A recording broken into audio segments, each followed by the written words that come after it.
Good morning, everyone. Welcome to the next session of the day. And I guess it was an amazing start of the day we had today morning.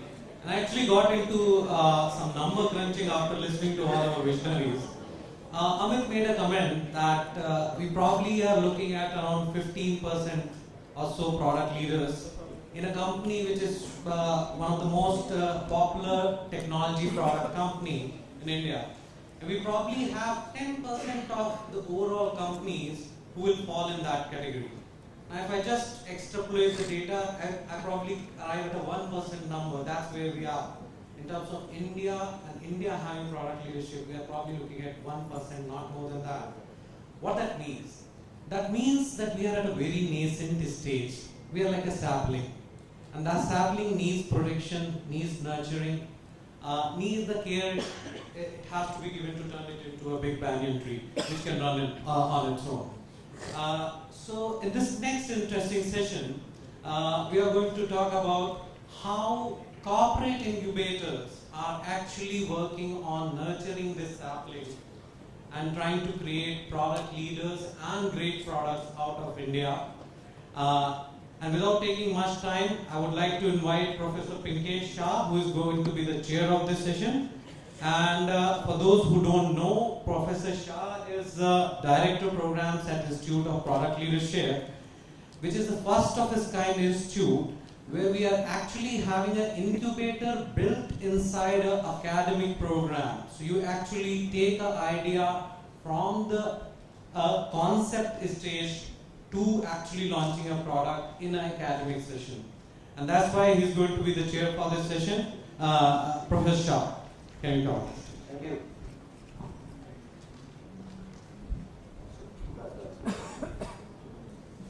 Okay, good morning everyone again.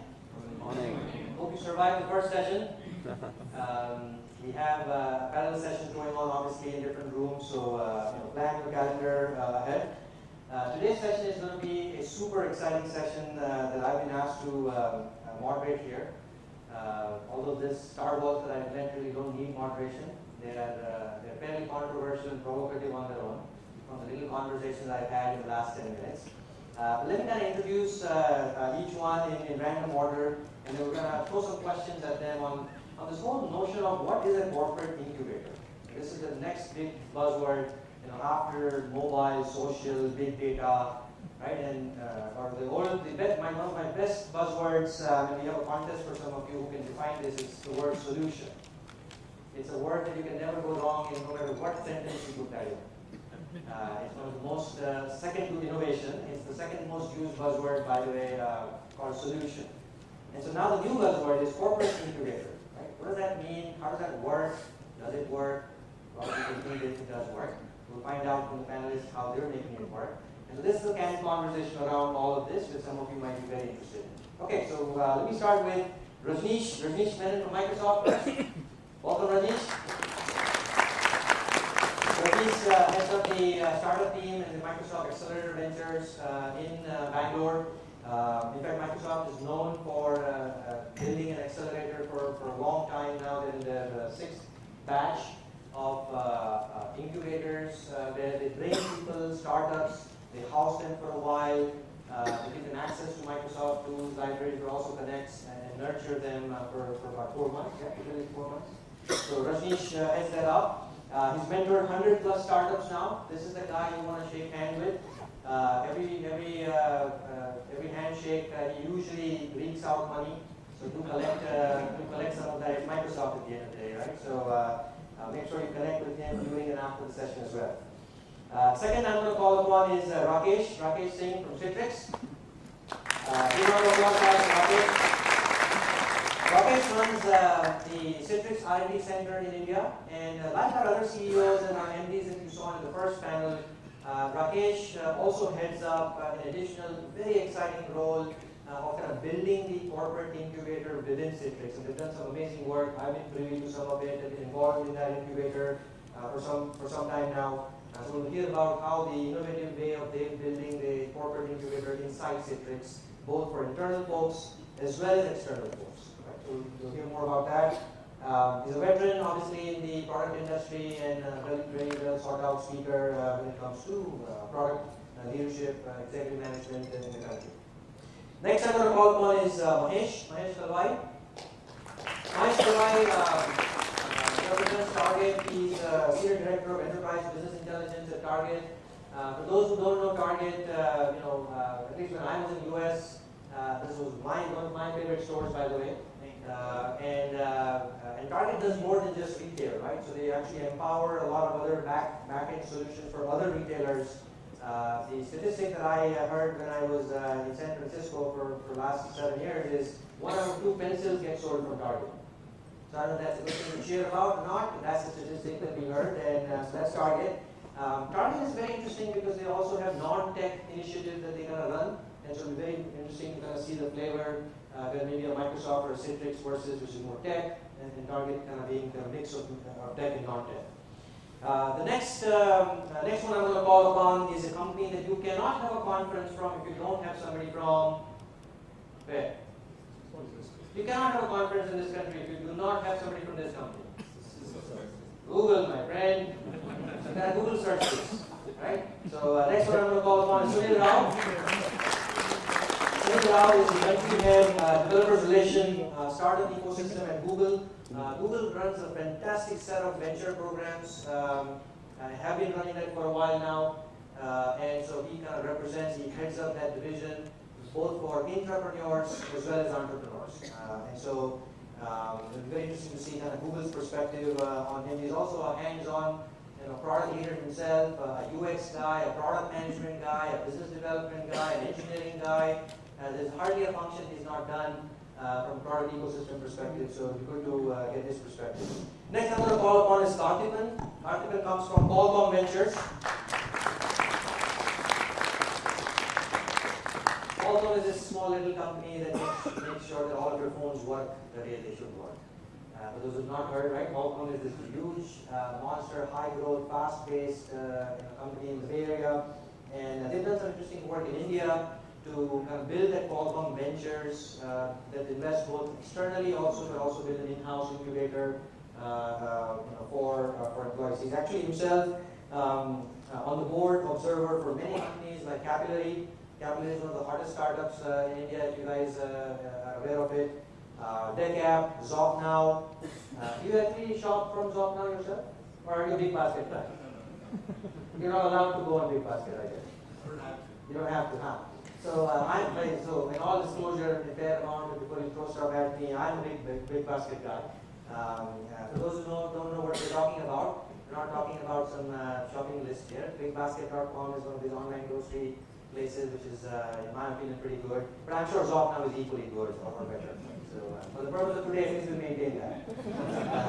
Fortium Medical, Move in Sync, Map My India, this also a veteran who's been on the board, who knows it all, who's been there, done it. And that's kind of what we're going to tap into the practitioner's perspective today as well. Last but not the least, somebody from my favorite company, not that I don't like Citrix or Microsoft or Target, but I spent a lot of time in McAfee in my life, and recently McAfee got acquired by Intel. So it's my pleasure to welcome Kishore. Kishore comes from Intel. He runs the Intel Incubator program at Bangalore. He himself is a Hollywood guy. How many of you have seen his movies, by the way? Really? Something wrong? Maybe they just don't have a good taste. I work in Los Angeles, so that's He works in Los Angeles. Okay, sorry, I got the wrong bio. He comes from LA. His company got acquired by Intel, so he's now driving the root force at Intel in terms of a lot of incubator programs internally in Bangalore. So with that, I think we've got a fiery panel, and really what we're going to do is a very similar format. First few minutes and few defined by 3. We'll try to kind of open this up and ask each one of them to answer a fundamental question, right? And you can add more things to it. But the fundamental question that I think readers are going to have, I certainly have, is how you define this corporate incubator, right? What is the corporate incubator? How do you see it happening? There are words like accelerator, incubator, venture builder, life support system. If you don't know what you want to do in life, come join my house, garage. so the Raj accelerator, right? I've seen these words.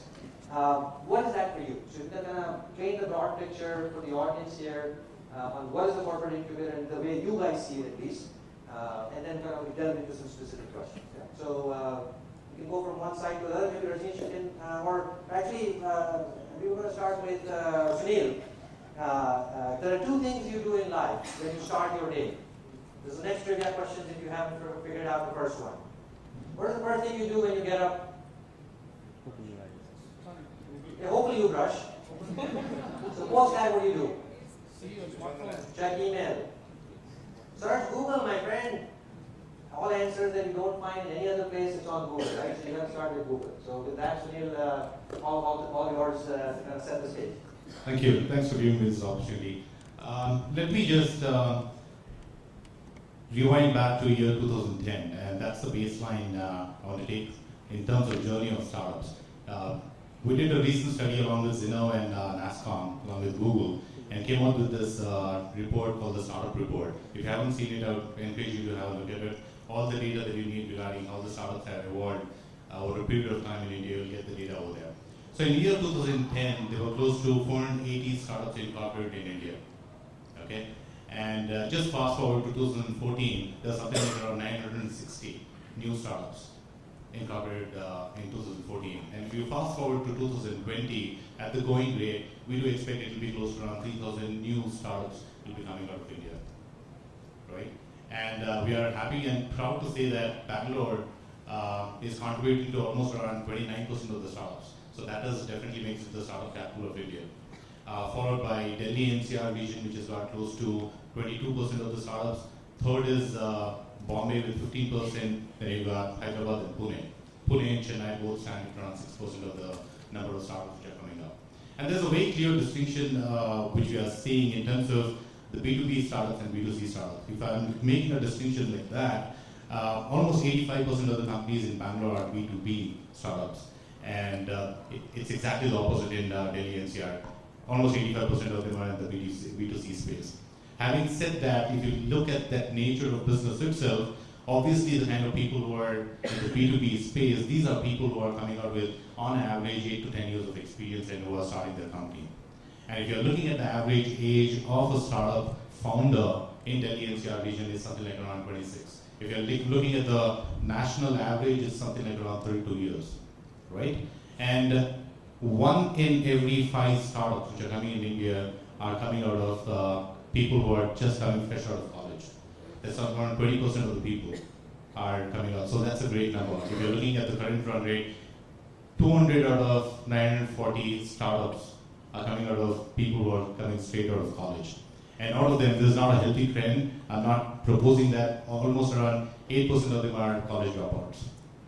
Okay? So I'm not saying that's got to do anything with leave your college and do this. Just to give you a perspective on what are the kind of startups which are coming. And we have been following this pretty closely as to how do we really support from Google's standpoint in terms of what are the 3 or 4 things that we can really value add. From an ecosystem perspective, if you have to really thrive and make a success out of your startup, you have to have a great idea. You have to get money. So you got tons of VCs now. You got more than 70 VCs in India currently, and 550 angel investors. That's huge, right? And close to 85 as of today. I was just doing research and I was getting the data from NASCOM. 85 accelerators, incubators in India. That's huge.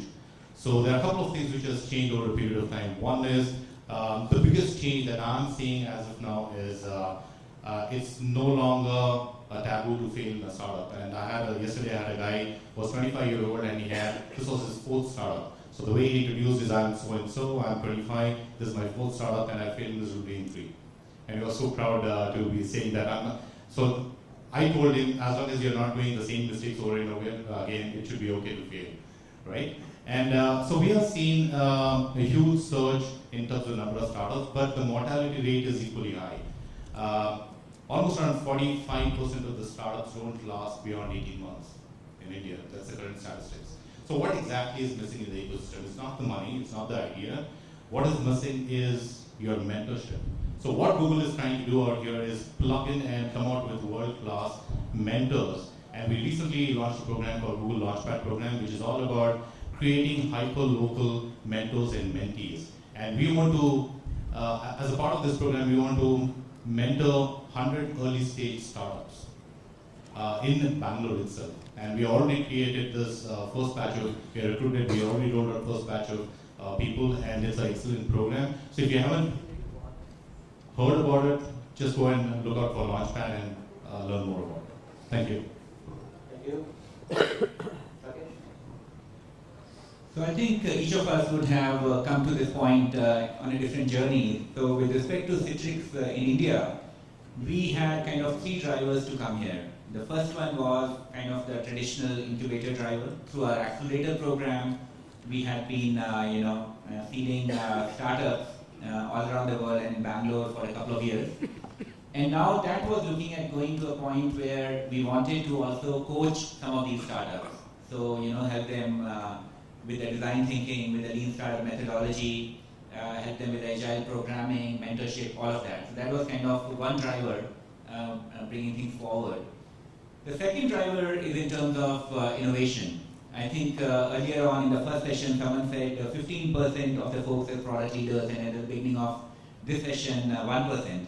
So I don't know what these guys are talking about, because when I look at my management team, half the people there are coming from startups or from backgrounds, that Citrix acquired in product backgrounds, right? And there are so many of our teams where I would say, 100% of the people on those teams are completely product focused.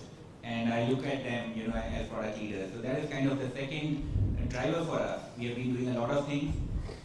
5 years ago, starting kind of a tech fair where we run an internal trade show, if you will, with booths and lights and demos and popcorn and games and everything, right? To boost innovation and taking hackathons, all of that. So the question was, how do we take that forward? That was the second innovation driver. And the third one is opportunity.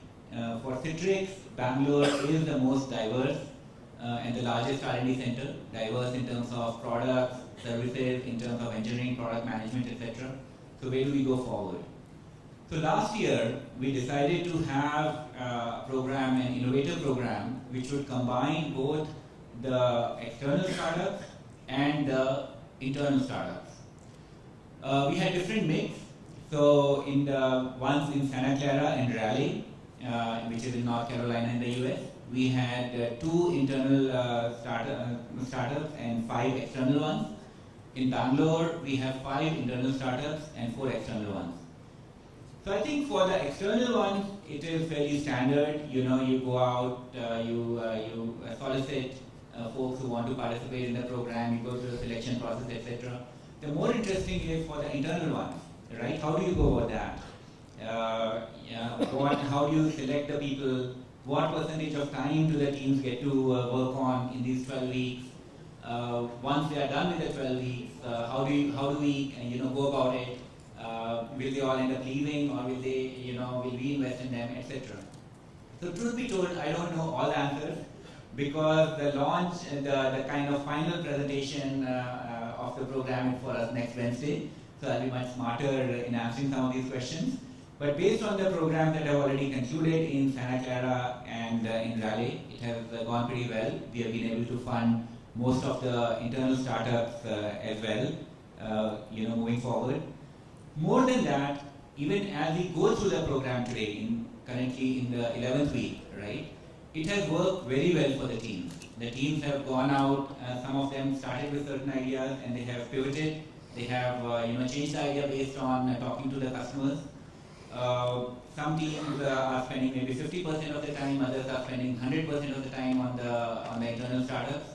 So I think it's an exciting journey for us. I think many of our startups, internal startups, are getting opportunities to participate and try out their technology at various industry events. I think I see a whole bunch of them in the last 2 years. So I think we can talk more about it in the Q&A. In fact, what you referred to is one of the incubated companies from the Citrix Innovator is actually trying out their product right here in this conference.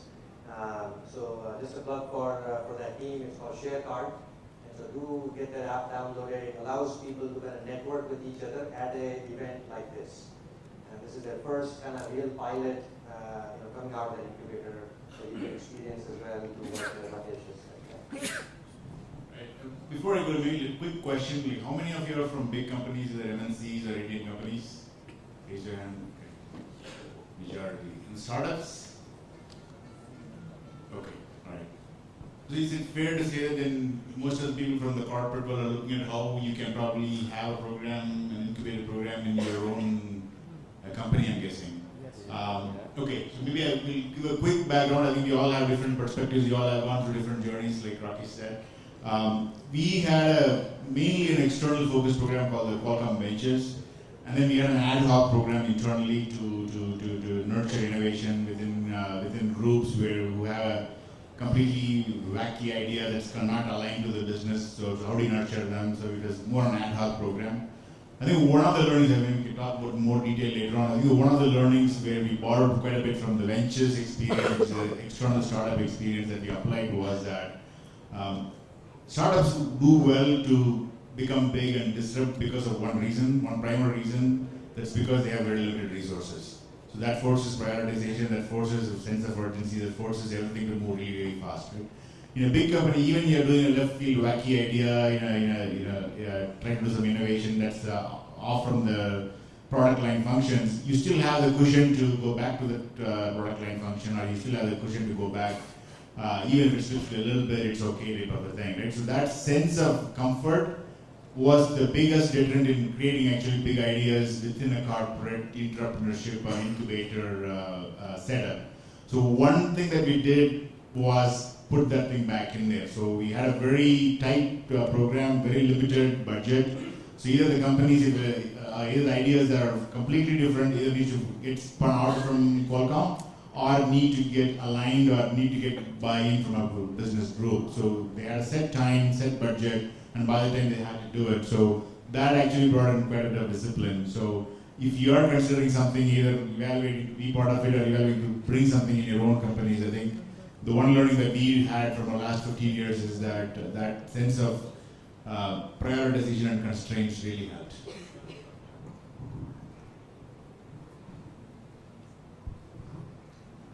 Hello everyone. As Pinkesh said, I'm the odd man out here. A number of my colleagues here are in technology companies, and all we say is buy all their products but buy them at Target. So as you guys would know, we are a multi-brand retailer in the US, but you may not know that we were incubated in another corporation 60 years ago. So in 1960, our genesis goes back to a department store called Dayton Hudson's. And at that time, the disruption that was happening in the US was discount retail. So some folks at that time had an idea, and they were very passionate about creating a discount retail. And that created a startup which has now become a $75 billion enterprise. And what mattered at that time 50 years ago was differentiated products. And we're talking about products, still apparel, we have a number of brands, CNN is an example, food, Archer Farms is something that is our own brand. We have a product called Up and Up, a brand called Up and Up when it comes to health and beauty. We have a tech brand as well called True Tech. So we have product categories and brands across a number of things that we go and buy and shop in retail. And that was the thing to do. So for a company, since that has been our genesis, our focus has always been centered around product and product leadership, but these were the products that made sense. It made sense to the consumers, and therefore it made sense for us to produce. But in the last decade, the way we shop, the way we get inspired, the way we share cool ideas have all completely transformed because of digitization. And that has meant for the company whose genesis, paradoxically, isn't product leadership, we had to completely reinvent. And not only were we comfortable with just selling cool products, which we do and we love, but it's also about internal engineering. Instead of project-based efforts, can we build product leadership when it comes to digital commerce? Can we build product leadership when it comes to marketing programs? And that's been the journey that we've been on the last couple of years. Phenomenal momentum so far, but a lot more to do. So that's what I want to talk about in the Q&A session. We also love startups. Both in the US and India, we have different programs. In the US, we go straight with trials. We refer about startups like Curbside that we work with. In India, we have an accelerated program. And we also come at it at a different take. Our biggest value proposition for the startup is we can be a customer of yours. And that's the attempt that we've been doing for the last year or so. It's kind of different from our panelists here, and I'd love to explore what's working on both the startups and internal innovations as we go around. Thank you. Good morning.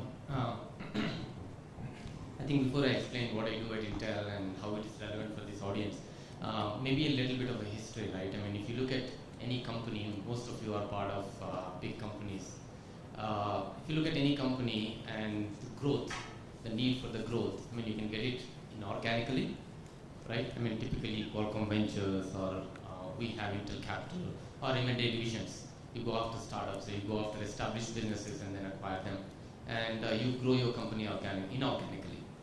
Now, if you want to grow your company organically, the challenges are completely different. So what we have within Intel is we have a worldwide program called New Business Initiatives. This is kind of our internal incubator. What I do is for the last 7 years, I've been running an internal incubator in Bangalore that's focused on India and emerging markets. So we got started about in 2008 or so. The mission was very simple, and I still live by it. One of the things, this was said by our now chairman of the board and chief administrative officer Andy Bryant, and this is actually one of the learnings as well. You have to have this incubator really sponsored right at the top. I mean, that's one of the key criteria for it to be successful. He said a very simple thing. He said, Kishore, what I would like you guys to do is find the blind spots for all the business units. So he said, go shine light on the blind spots that we have for our business units. Right? I mean, you do have blind spots. You're in Santa Clara. I mean, that's where our headquarters is. And many business units, once you get into revenue generating mode, you are like a well-oiled machine who is executing in one direction and then you're running fast. Now, if you want to really explore something else, you probably need a completely different culture and completely different set of people who are tasked for that. So that's what I've been doing. Significant amount of learnings in the last 7-8 years. One of the big learnings that I can kind of talk about, resonate with the rest of the panel is, I think, failures. I have personally had spectacular failures in the first couple of years. I still keep having them. I think, but you learn from them and you become a lot wiser. Just to throw some statistics, our experience, my experience in the last, maybe if I take 5 years, we looked at about, let's say, 450, 460 ideas in various different forms. From there, we kind of explored about 120 ideas. So essentially, we had people exploring those 120 ideas. Maybe made 58 business plans. Business plans that I can kind of go out and show it to an external VC as well. But I have an internal VC arm, right? That's what an internal corporate incubator is.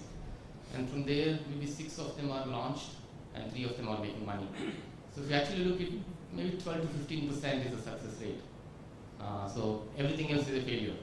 But what I have really seen is some of these internal guys who go through 1 or 2 failures, they're incredibly wiser the next time around.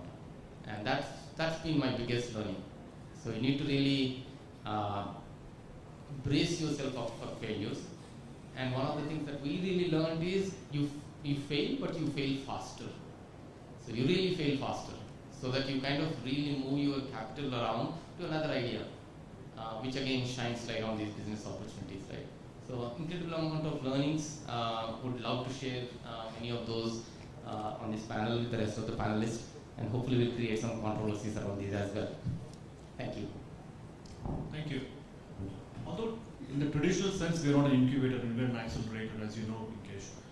But I like to kind of, I like the word that you use, corporate incubator, because traditionally, let me just go back in history. What is Microsoft all about? People who use Microsoft products, people who build on Microsoft products, it's a platform, right? We close to about 90-95% of the revenues of Microsoft comes from partners who build solutions using the products that we kind of put out in the market. Now, over a period of time, we saw that there was kind of a stagnant in the innovation that we see. New products are not coming out in the way that the market was demanding. New IoT solutions were really not coming out in the market as the customers were demanding. And that's why we decided either we can do it in-house or we can go out and try and help the startups or the community outside to kind of help them accelerate their business, and then possibly help them with the new models, the new technology models and all that. So that's how we started. So for me, it's an incubator in the sense that internally it helps my product teams to get the best of knowledge and also great feedback about the way the Microsoft products is working in the ecosystem from the startups who are incubated or who are accelerated in my facility. But at the same time, as Sunil painted, there's a very crying need in the ecosystem to help the startup community out there. And it's upon the leading technology companies out there like Microsoft, Google, or the Amazons of the world to go out and help them. Because one of the key factors is, whilst you need finance to succeed, the other key thing missing, as every panelist member told, was the mentorship. Mentorship and customer access is two important things that a startup requires, especially in a country like India. Because in India, 90% of the startups are kind of failing because they don't have a customer adoption of their solution. It's very, very poor in India. So we need to have some sort of seal from companies like Microsoft to say that this is a startup who have been accelerated in our accelerator, so the solution is kind of that particular area quality and you can go out and adopt it. And we've tried to find customers for that. So that's the kind of 4-month program that we do. We do a customer workshop, we do a product management workshop, then we do the technology workshop, and then we do the investor and customer pitches where we get all the VCs to kind of meet the startups. So it's a combination of technology, customer, and funding that we bring to the table, and that's going to help the external startups. Internally, as I told you, it helps our own people to get the startup culture within the organization and also to get great feedback on the products that we have. So that's what we do. That's awesome. Very well. In fact, let me play off of that topic of what you said. What is the driver for these accelerators or incubators? And I think for you, it's clearly one, keeping tab on what's happening in the industry. So let me see if I translate that in a slightly different way. So basically, everybody who joins your accelerator is a guinea pig for Microsoft. Hotly contested. But in the lighter note, coming back to the sense of what you're saying is that, look, it's also helping the ecosystem by providing the mentors, the access. It's a win-win situation. It's a win-win situation for both of them. Like you were talking about, Kishore talked about earlier, the failure rates and all that. Why do companies fail? It's a great example or it's a great learning for the startup. It's also great learning for us because, all said and done for all the PhD hats that people wear in the Microsoft, the so-called Microsoft lingo that people are running the accelerator, at the end of the day, if a startup fails, it's a great learning internally for us as to why a B2B or a B2C company has failed. So that gives a lot of segue for us to go back. Either it's a product, or it's a mentorship, or it's something else which we have not discovered so far. It's a win-win situation. It's a win-win situation for both of us. So that brings up the bigger question perhaps for all of you, that why is it that you do what you do, right? And at the end of the day, there has to be some organizing principle with which these systems are arranged inside the company, outside the company. I've heard things like, for example, there's one incubator or one company who's doing an incubator in India now, without naming them, and they're not on the stage, by the way. But the conversation I had with them in the Bay Area when I met them is, look, at the end of the day, Pinkesh, all that is good, but I want to keep my cool guys inside. I want to use it as a retention tool to make sure that they don't want to disappear and go talk to Sunil, because he's a dangerous guy, he will fund on the spot, right? And so now my guys will all leave my company and now go work for their own thing. So now, maybe that's another extreme way of looking at it, everything from thought leadership to helping the ecosystem, to financially benefiting from it from a ventures perspective, make the ROI on it. What is the driver? One line, quick, right? And maybe it's different for different people here, right? What would that be so for you, clearly what you said, right? When it comes to employee, we call it employees, team members. Team members engagement, we do fund, so return of investment are all important. But for us, the biggest thing is consumer shopping patterns are different, and different technologies and different ideas are making a change. Why don't we be part of the disruption instead of being disrupted? That's our primary objective of working with both internal ideas and startup. Okay. For us, definitely it's not an internal thing, because even if you want to join this Launchpad program, there's no preference for Google employees. You quit, and if you find that the idea is good enough, you through the order of merit, you make it to the program, and not because you are a Google employee. And we at Google call ourselves a 16-year-old startup because we are still in the startup mode, and that's where the innovation is so high when compared to any other companies.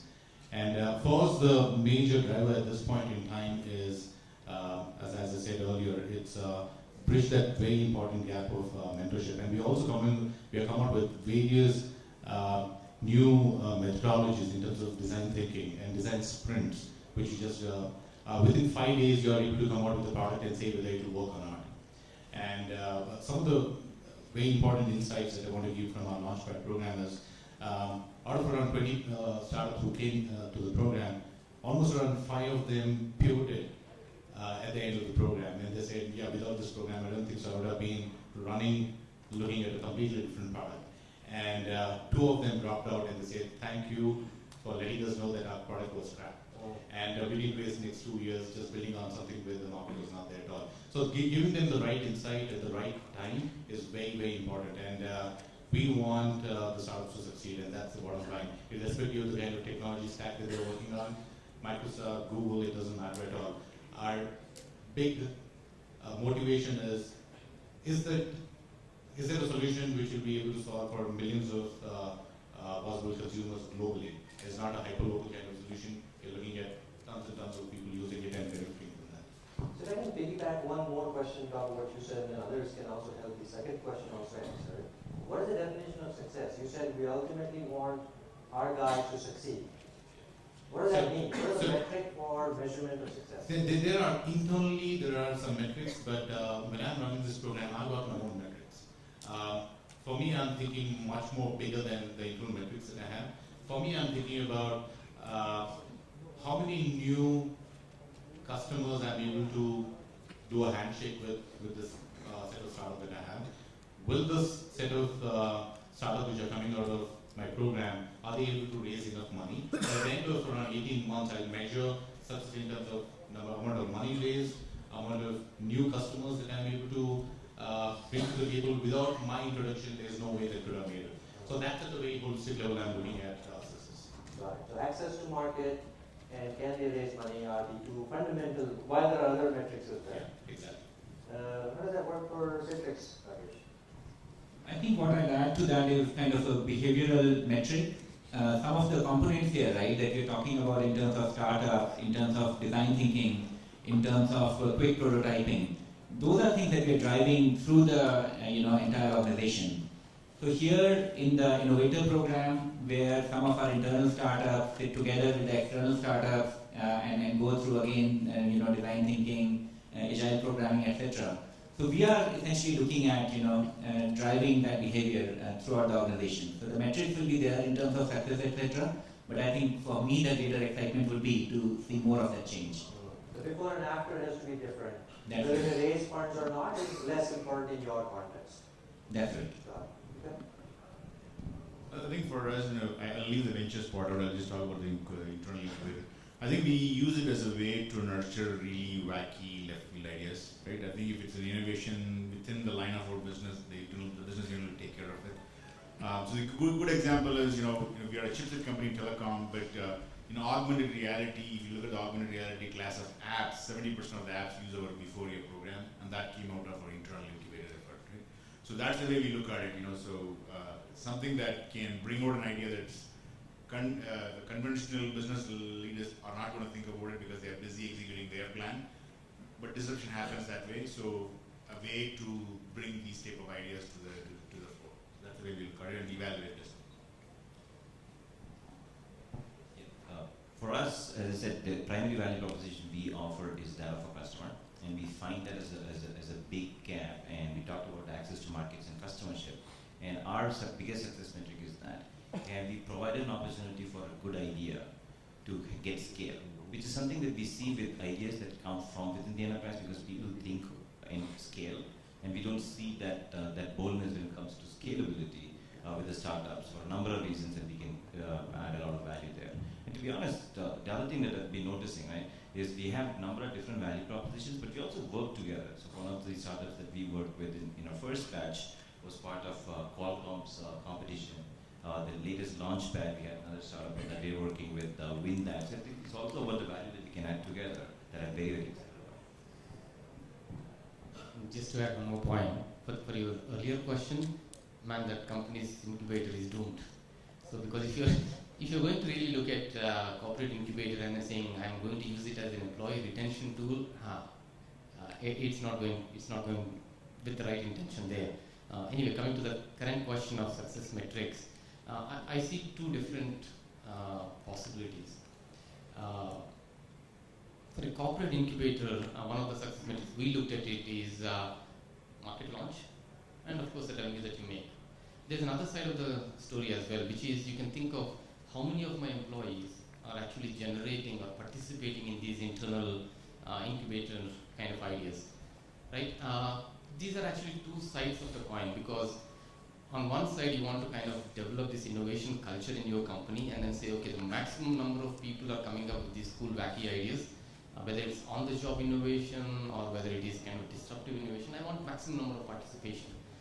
So the kind of programs you run for that is very, very different from the programs you run for incubators. What I have seen, the programs that you run, like ideathons, hackathons, and all that stuff, you get lots of ideas. I would say ideas are dime a dozen, to be honest. It's really what happens after the idea that's the most important thing. That's a controversial thought, and I want to let you finish, but I want to take a quick poll. So how many of you agree with what he just said? Ideas are dime a dozen. Only 40% of them agree with you, right? Of course. And you are right-weighted, in the inputs. But here the audience is the king, because the first panel they all told us customer is the king. So we're just going to look at this guy right now. And so it turns out that people still believe that my idea is the billion-dollar idea. Idea a dime a dozen? Okay. Yeah, just want to get a quick reality check on the ground, right? Yeah, so the important thing is, there is like a romance attached to an idea. There's a romance attached to invention. So people say, man, I've invented this cool thing, right? Really, the romance is when you really have a customer reach out to his pocket, put a hand in his pocket, take out $2 and then gives it to you, or 2 rupees and then gives it to you, right? That's the romance. So you have to create that value. And the value is created when you take that idea to the market, right? So that's what we really want people to focus on. Many a times I've seen from employees who come, hey, I have this really sexy idea. He comes and then talks about it. After one week, he disappeared. He disappeared into his daily job and all that stuff. Nothing wrong in it. You kind of have to keep your fire burning, have to have your food at the end of the table. Great. But if you really want to kind of, like some of the people said, make a ding in the universe or change it a little bit, you really have to take it all the way down. So it's not about just invention, take it to the innovation, make a customer reach out and give you $2. That's the hardest part. Very good. So I think I have a quick point, since the topic here is retention, right? And I think that is not the right way to think about it. I think building on what has been talked about. So I think I took a class at Stanford recently, and the professor was talking that 2 of his second year undergrads, not even MBA students, undergrad business students came with the idea and discussed with him. And then they came back again 2 weeks later, and he said, okay, how else can I help you? He said, actually, we took our startup idea to our dean, and he advised us to leave the business school and go and start the company. So we have just come to say bye, we have not come for your advice. So the point being that the thing for organizations is to be bold, right? You be creative, you be innovative, and then it is not really trying to herd the cats together. And I'm not saying that you have to push employees away, but you cannot be afraid of that, right? You drive towards your innovation, you try to do everything to promote that. And hopefully people will stay because of that, but at least we don't view this explicitly as a retention measure. Okay. I completely agree to what Kishore said earlier. This can't be retention tool at any point in time, because the objective of setting up an incubator or an accelerator should be having a clear objective. And objective should be to have a success factor around it. And success factor is never around retention. People will find some other way to leave here if they're decided to leave. Coming back to my own accelerator, whilst there are a bunch of internal metrics that we have, which I don't even care about it, but there are just 3 things that I really bother about. One is customer. Sunil spoke about that. The second is, have the startups matured enough to get higher amount of funding? Has valuations of them have gone up meaningfully higher? That's the second part. The third part, as I told you, is internally also, have you been able to meet the white spaces? Because even today, we live in a mobile first and a cloud first world, we live in that kind of a world today. But how many of the business productivity solutions are really mobile ready or mobility ready and cloud ready? We still do not have it. We still have the rush towards the Madrid games, towards the Angry Bird games and all that, people building funny solutions around that. But we have not seen startups building solutions which are going to make the lives of a common man easier. And to me, the third point is always to address white spaces. And there are tons of white spaces that we see. BFSI, retail, manufacturing. Manufacturing is one sector where the IT has really not impacted in any way at all. So to me, it's the third point that really bothers me, and that's where I count the success. Span across multiple industries and find the unsolved problems. Okay, so we have one exciting thing that the community has asked. Before that, why don't we reach out to the community and take open questions? Yes. Is there a mic that somebody can run around?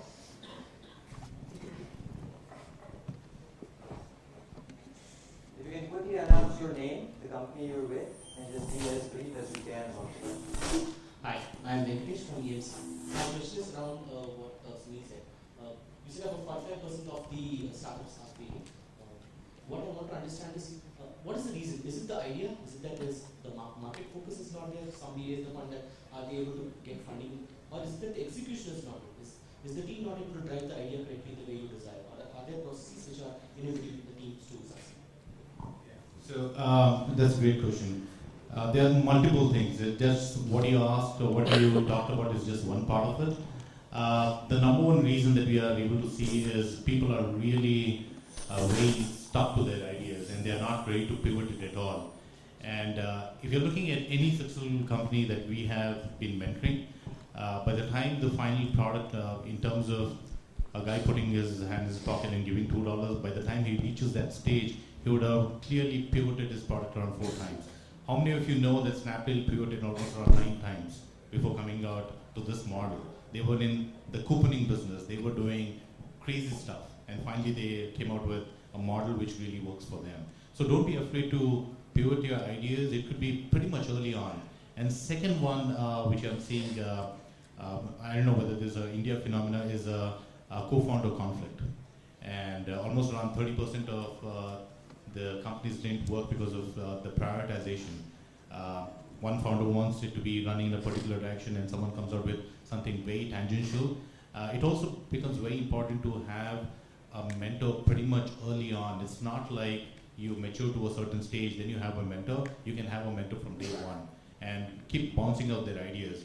A lot of the startups which I've seen, which are straight coming out of college, are half-baked ideas. And there's not much research which is gone. But the advantage of guys like you who are already working for a company is you can take 1 year, when you're still in the company, start working on the idea and brainstorm with a couple of people. And there are a lot of forums which are available where you can go. Indians in general, they do not share their ideas. Okay? It's like, I got this idea, they feel the minute I talk about it in open, someone else will copy that idea. That's impossible to happen. The minute you feel your idea will be stolen, then you lost the plot right over there. So try to share your ideas as much as possible. There are a lot of avenues. It could be TIA, it could be NASCOM, or it could be Google developer groups. There'll be real prospective customers among the group who will be able to give you a first-hand feedback about it. I'll add a point to that. One of the main reasons that I've seen that people fail in India is that startups are preparing their pitch right from day one for investor and for valuation and not for a customer. Right from day one, they have never done a customer validation. So first of all, it's kind of it's a controversial statement I want to make. It's mostly a copycat of a solution available somewhere outside. There's no market in India for that because India is not an early adopting market. Sadly, that's the state of affairs. Yesterday I was speaking to someone in another panel, I was telling this. India is probably the only country where for a SaaS solution, the buyer would like to see the seller.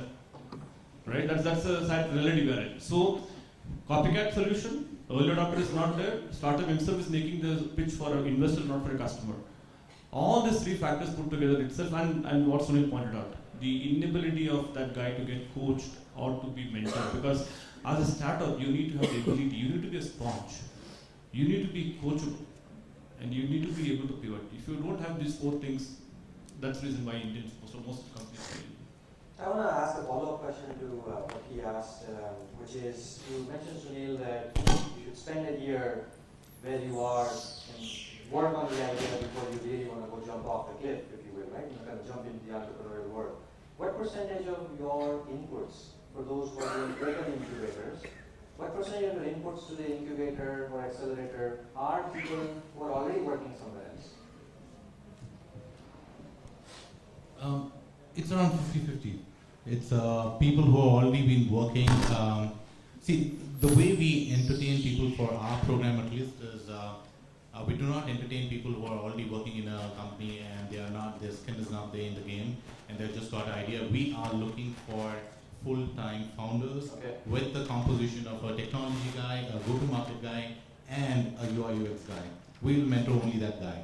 Because if it's a mobile first company and if you don't have a designer as a part of your core team, and if you outsource that part of it, and if you're sitting in front of me and I'm spending the entire day coaching you, almost around 90% is lost in translation by the time he goes and talks to his outsourced team.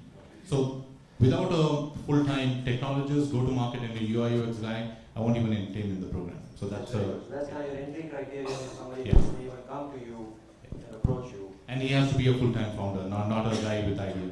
So if somebody is working at Citrix, Target, or Intel, and they come to you with an idea that, hey, I saw you at this panel, I have this awesome thing, I still continue to work for Rakesh, right?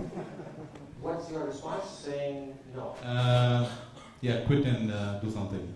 And then we'll talk about Rakesh, it. you not be happy about that? I think, as I said at the very beginning, this is not really about herding your cats, right? It's really about, that is why, even when we looked at our internal program with 5 internal startups, that could have been one of the questions, right? I mean, you are already putting internal employees, some of your best employees, in this startup ecosystem. What's the risk that they are going to leave, right? We cannot sit around and worry about that. So I think if that is the best avenue for them, so be it. If they choose to go pursue that path, That's right. That's right. And that is not just kind of a Citrix India philosophy. Globally, I think we are for incubation, innovation, all of that. Very nice, very nice. Okay, we'll go to the next one. All right, the mic is here, so. Sorry. So I think 20 years back, we had Apple and Microsoft keeping their startup stuff at the backdrop of IBM. And then 20 years forward, we see the backdrops kind of changed with many players there. The mindset's kind of similar. Because I don't agree too much on the mentorship piece of it. Because if someone's really into the entrepreneurial stuff, they are really stubborn, they know what they want to do, they have kind of broke away from the corporate culture. More than mentorship being more like a process or something. I'm trying to see, like, similar to what Rakesh mentioned, like, what is the boldness that this panel is trying to bring to the product stuff? Because it's all about how can you get the product leaders out in the open. I know Google is a brilliant platform and they are doing those platform pieces and all that stuff. But what's the platform that you can do to promote boldness, to promote a certain sense of assholeness in the characters, to kind of really come there and really create something bold and big? So what is that coming from that panel is what I'm trying to see. More than trying to be diplomatic, being nice to each other, how are we promoting boldness? How are we promoting bold leaders?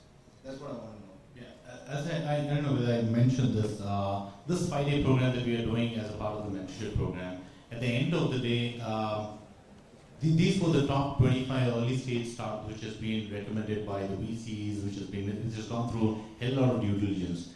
And if you are letting them know that there's no market viability at the end of the day, and if they are saying no to it and they are pursuing a new idea, I think we have made a huge amount of difference. And if 25% of them have already pivoted to something much more meaningful at the end of 1 week, we feel that we have saved at least around 10 man-years of their product management life cycle, right? So we are trying to make a very immediate change in terms of how people are approaching a problem and give them a bigger perspective, which is missing in a lot of sense in terms of these early stage startups. And that's why, for us, early stage startups is a sweet spot. The only reason being they will adopt, they'll listen to us, and once you're a mature startup and you already invested a lot of time and energy in terms of your product, it becomes very difficult to pivot, right? So giving them at an early stage. Let me just add, right? So mentorship doesn't mean wishy-washy stuff, right? So I'll give you two different examples. For us, we are very focused on business to business, US focus, or ideas that make sense in US retail, right? What we see with the startups that we work here is not a lot of them have exposure to US retail, and mentorship is actually business leaders that run businesses in those countries with those categories that are working with them with tangible use cases, right? That's one example. We also give market access. So some of the startups that we work in the US, we have 1,800 stores in digital.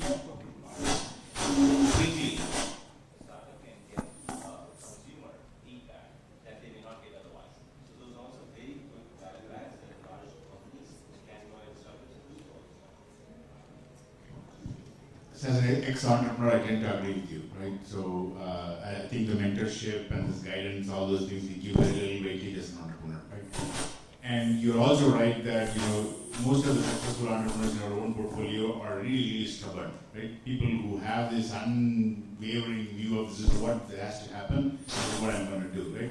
And life is never simple, right? You have to be extremely stubborn, and you also have to be agile as well. So so that's what the right combination is what makes people go, right? But I think the two or three things that you can always agree on is that it has to be a big market. Either the market will show itself late or early depending on your vision, but there has to be a big market.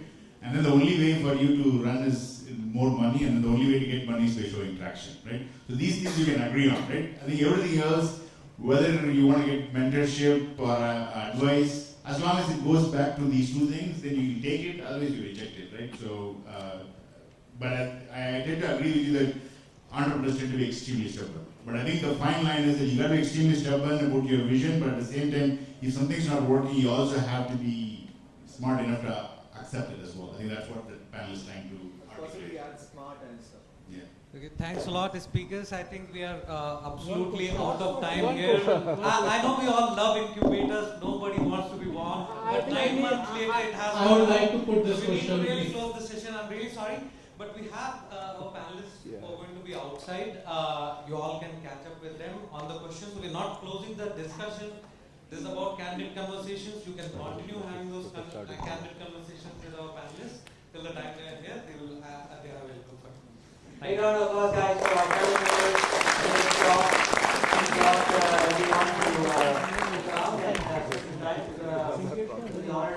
So we'll quickly have a vote of thanks and for our panelists. Alex, before you do all that, can you put the missed call slide up there, please? We want to continue to reinforce. We need your feedback. Every session is going to be curated. The next year conference is going to be decided based on what you guys like today, right? So there are 5 numbers on the slide. Can you put that up? And there are 5 numbers based on what was it awesome or was it not awesome? Just give a missed call to that number, and we will figure out the site price at the end of it.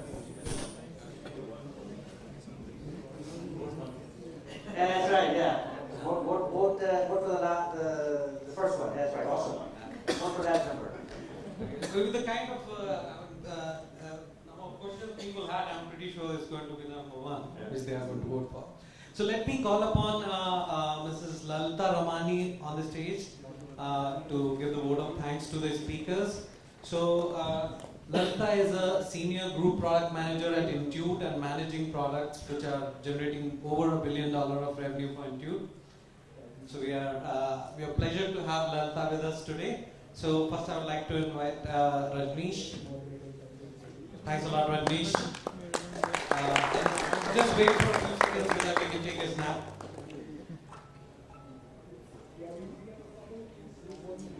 Okay. Next in line is Kishore. Kishore, that was an amazing talk. Thanks a lot. And next we have Mahesh from Target. We have big things coming from Target. I'm kind of aware of what's happening in the retail segment, so we are hoping for some big things coming out of that incubator. Next we have Kartheepan from Qualcomm Ventures. Sunil from Google. And Rakesh from Citrix. Thanks a lot, guys. It was an amazing session. Thanks a lot. So I guess all of you would have given the missed calls for the session. Unfortunately, we're having slight hiccup in the analytics which is running in the background to pick up a winner. We'll be announcing winner for all these sessions toward the end of the day.